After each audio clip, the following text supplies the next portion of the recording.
सम्मानित देशवासियों को क्रांतिकारी जय भीम। साथियों, मुझे आशा नहीं उम्मीद है कि आपके घर परिवार, आपके मोहल्ले, आपके गांव, आपके शहर, आपके प्रदेश में सब सकुशल होगा।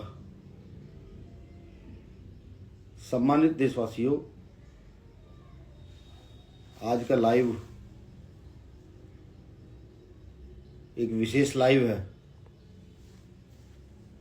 क्योंकि भीम आर्मी भारत एकता मिशन व आजाद समाज पार्टी काशीराम के कार्यकर्ता अब काम में बहुत तेजी से आगे की ओर बढ़ रहे हैं, तो ज़्यादा लाइव आने का समय नहीं लग पाता है।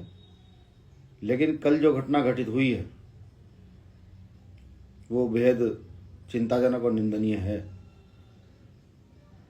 लगातार छोटी छोटी बच्चियों के रेप, लगातार बरातों का रोका जाना, लगातार हत्याएं, आज मध्य प्रदेश में, आज यूपी में, आज राजस्थान में, आज बिहार में, आज छत्तीसगढ़, झारखंड, उड़ीसा में ये लगातार चल रहा है। और अगर पीड़ित परिवारों को ढांढस बांधने या उनको ये शक्ति महसूस कराने जाते हैं तो सरकार को बड़ी परेशानी होती है। आपको जानकारी होगी, लगभग 2 साल पहले भीम आर्मी चीफ भाई चंद्रशेखर आजाद जी के ऊपर गोली चली थी। गोली चलने के बाद गिरफ्तारी हुई, जेल गए, जमानतें हुई, छोड़ दिया गया। सवाल ये नहीं है, सवाल ये है कि आखिरकार सरकार एक ऐसे शख्स को जो हर गरीब, शोषित, वंचित के साथ खड़ा होता है उसके ऊपर हमला करवाकर उसकी हत्या क्यों कराना चाहती है। हमने पहले भी सीबीआई की मांग की थी। जिस प्रकार से कल मथुरा में भाई चंद्रशेखर आजाद पीड़ित बहनों से, पीड़ित परिवार से मिलने गए और बीच रास्ते में पर ही जिस प्रकार पत्थरबाजी हुई, लगातार हथियार लहराए गए पुलिस प्रशासन की मौजूदगी में, ये निंदनीय है। वो भारत के एक लोकसभा के सांसद हैं जिसकी रक्षा सुरक्षा करना प्रशासन का, सरकार का दायित्व है। लेकिन जातीय फैक्टर इतना मजबूत है कि सरकार किसी भी सूरत में गरीब, शोषित, वंचित के साथ खड़े होने वाले भीम आर्मी चीफ भाई चंद्रशेखर आजाद जी को बर्दाश्त नहीं कर पा रही है। क्योंकि गरीबों के पक्ष में जब आवाजें उठी हैं तब तानाशाहों ने उन्हें खामोश कराने का काम किया है। मैंने पिछली बार भी सीबीआई जांच की मांग की थी कि सीबीआई जांच हो, आखिर गोली चलाने का क्या पर्पज है। भीम आर्मी भारत एकता मिशन आज फिर सीबीआई जांच की मांग करती है कि इस घटना की सीबीआई जांच होनी चाहिए। जब पुलिस को पता था, प्रशासन को पता था कि माननीय सांसद महोदय क्षेत्र में आएंगे, तो उन्होंने ऐसे लोगों को चिन्हित क्यों नहीं किया जिन्होंने वहां दंगा करने का काम किया, जिससे एक बड़ी घटना भी घट सकती थी। मुझे महसूस होता है कि इसके पीछे कोई बड़ा षड्यंत्र है और भीम आर्मी चीफ भाई चंद्रशेखर आजाद जी की जान को बड़ा खतरा है। मैं भीम आर्मी की ओर से सरकार को आगाह कर दूं, अगर सरकार ये सोच बैठी है कि वो अपनी मनमर्जी करती रहेगी, जातीय व्यवस्था को बढ़ावा देकर के दबंगों को कुछ भी घटना करने की छूट देगी, तो वो लोग याद रखेंगे भीम आर्मी है। मैं भीम आर्मी के तमाम साथियों से, तमाम बहुजनवादियों से, तमाम संविधानवादियों से ये कहना चाहता हूं कि इस घटना को हल्के में लेना मुझे लगता है गलत।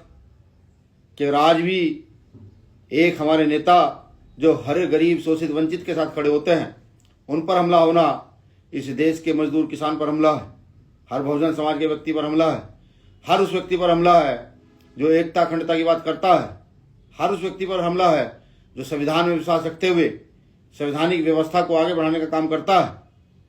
आने वाली 3 तारीख को भीम आर्मी भारत एकता मिशन व आजाद समाज पार्टी काशीराम पूरे उत्तर प्रदेश में डीएम कार्यालय पर जाकर के रोष प्रकट करेंगे और ज्ञापन के माध्यम से कलेक्टर महोदय से मांग करेंगे कि वो सरकार तक सूचना भिजवाए, भीम आर्मी चीफ की सुरक्षा बढ़ाई जाए, वे इस घटना की पूर्णतया निष्पक्ष तौर पर सीबीआई जांच की जाए। वह पूरे देश के भीम आर्मी भारत एकता मिशन के साथियों से, वह आजाद समाज पार्टी काशीराम के साथियों से मैं कहना चाहता हूं कि मुझे लगने लगा है कि सरकार निरंकुश हो गई है। विपक्ष भी सरकार के साथ ही शायद साझा है। कल से घटना घटित हुई है। किसी नेता का मुझे कोई ये नहीं दिखा कि एक सांसद पर हमला हुआ, ये गलत। तो बताओ इन नेताओं को, पक्ष को बताओ, विपक्ष को बताओ कि जो भी सामंती विचारधारा में विश्वास रखते हैं उनके खिलाफ भीम आर्मी पहले थी, है और रहेगी। आने वाली 10 तारीख को पूरे देश में हम जिला कार्यालयों पर जाकर के कलेक्टर को अपना ज्ञापन सब प्रेषित करेंगे और अपनी शक्ति दिखाने का काम करेंगे कि हमारी मांगों पर त्वरित कार्रवाई की जाए। और अगर हमारी मांगों पर त्वरित कार्रवाई नहीं की जाएगी तो हम प्रदेशों की राजधानी में एक बड़े आंदोलन को संचालित करने का भी काम करेंगे।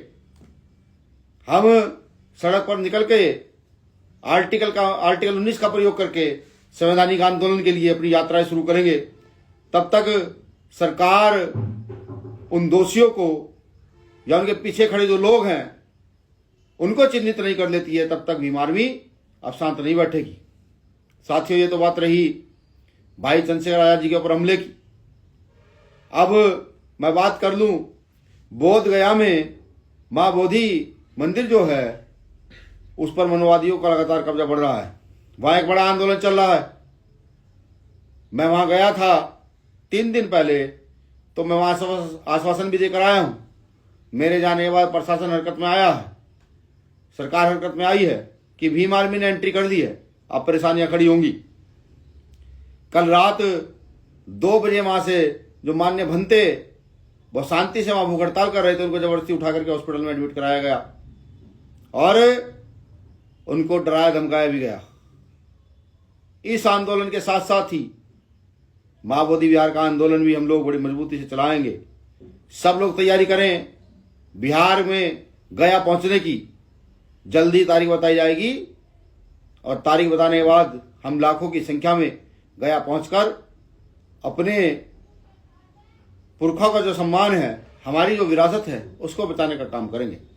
मैं तारीख दोबारा से बता दूं कि परसों यानी कि 3 तारीख को, आने वाली 3 तारीख को उत्तर प्रदेश के सभी जिला कार्यालयों पर, कलेक्टर कार्यालयों पर भीम आर्मी भारत एकता मिशन व आजाद समाज पार्टी काशीराम सामूहिक तौर पर अपना ज्ञापन प्रेषित करेगी, अपना रोष प्रकट करेगी, बिल्कुल संवैधानिक दायरे में। और आने वाली 10 तारीख को भीम आर्मी भारत एकता मिशन व आजाद समाज पार्टी काशीराम और हमारी सारी यूनिटें पूरे देश में एक ही दिन कलेक्टर कार्यालय पर जाकर के अपना रोष प्रकट करने का काम करेंगी, जिससे हम सरकार को ये बता सकें कि हम तुम्हारी इस व्यवस्था से डरते नहीं हैं। सबसे बड़ा सवाल यह है कि वो कौन लोग हैं जो भाई चंद्रशेखर आजाद जी की हत्या करना चाहते हैं। लगातार उन पर जिस प्रकार के हमले हो रहे हैं ये निंदनीय है। ये भीम आर्मी बिल्कुल बर्दाश्त नहीं करेगी। या तो सरकार अपने लॉ एंड ऑर्डर को सुधारे, वरना हम सड़क पर निकल करके संवैधानिक दायरे में सड़कों पर बैठने का काम करेंगे अगर हमारी मांगों को नहीं माना जाता। शुक्रिया। जय भीम, जय भारत, जय संविधान। भीम आर्मी जिंदाबाद, आजाद समाज पार्टी जिंदाबाद, भाई चंद्रशेखर आजाद जिंदाबाद।